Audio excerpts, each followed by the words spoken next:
Iran lawmakers shout death to America, burn U.S. flag after Trump nixes nuclear deal.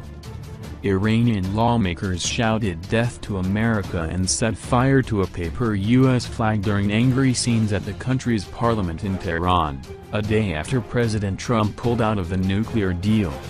The protest came as Iranian officials, including Parliament Speaker Ali Larijani and President Hassan Rouhani, said Wednesday they hoped European leaders will work with them to preserve the deal between Tehran and world powers, without the U.S. but stressed that the nation can now decide to resume its nuclear program.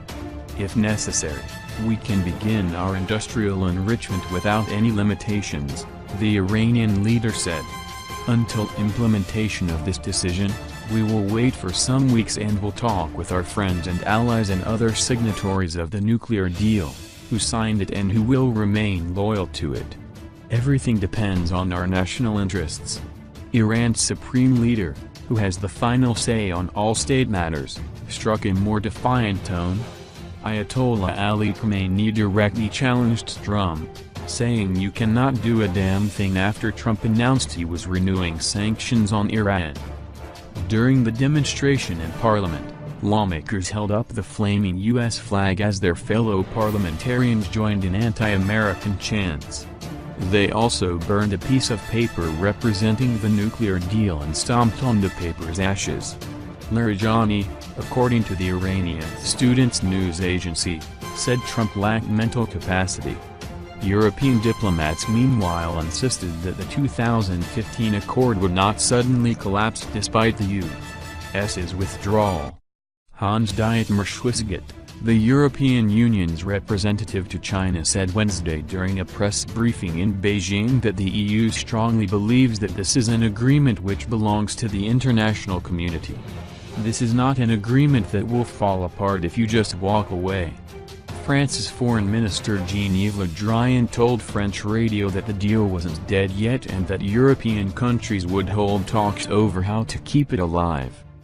Britain, China, France, Germany and Russia were all signatories to the 2015 accord, under which Iran pledged to limit its stockpile of enriched uranium for 15 years and its number of centrifuges for 10 years.